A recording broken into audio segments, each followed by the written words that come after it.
know, I talked about my mom, I talked about Andre, but then now I want to talk about my oldest brother, Fred, and share some of the memories that I remember of him growing up and who he is now. He's 11 years older than me, so a lot of my memories come from, you know, me being when I was in elementary and middle school. I remember sometimes he'd have a little extra cash in his pocket from working, and I remember him coming over at night sometimes. I would be asleep already, so what I used to do is just write a note on a paper and put it on either the door or on the TV, and he'd read it. And sometimes leave me $5 here and there every other day or every week, something like that, just to make sure, you know, I'm getting a good meal at school, or when I do go off campus, I can pay for myself. I remember him helping me out a lot.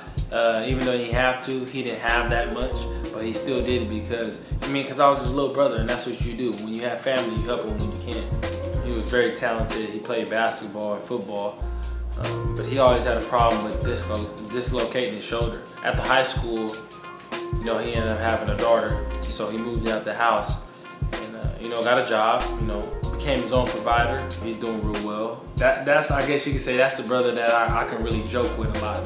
That's the one I can be goofy with. My next brother is Worth, and he is 7 years older than me. And he happens to be the guy who we all saw as the male figure of the family, the head of the family, even though he was the second oldest, just because, one, he's named after my dad.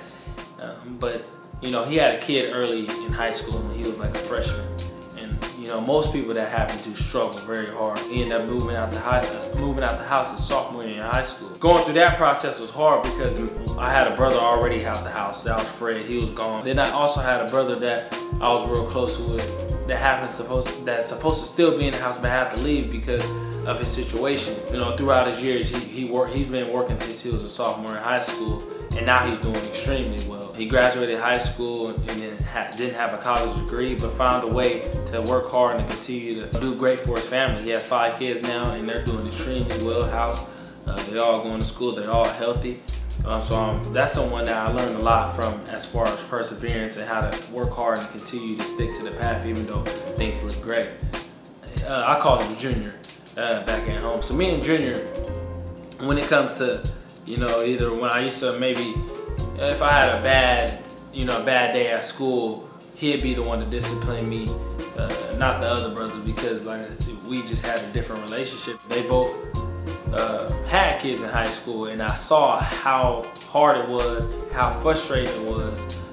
Don't get me wrong, they love their kids to death, but just they couldn't do the things they wanted to do. They couldn't really go off to college and do those things because they had a kid at home that they had to support. So the stress that I saw them go through, it was no way I was going through that. Some people may ask me, is it a burden to you on being the youngest and also being the one that's, I guess you could say, the connector of the family? And my answer to that is no. It's not weird at all.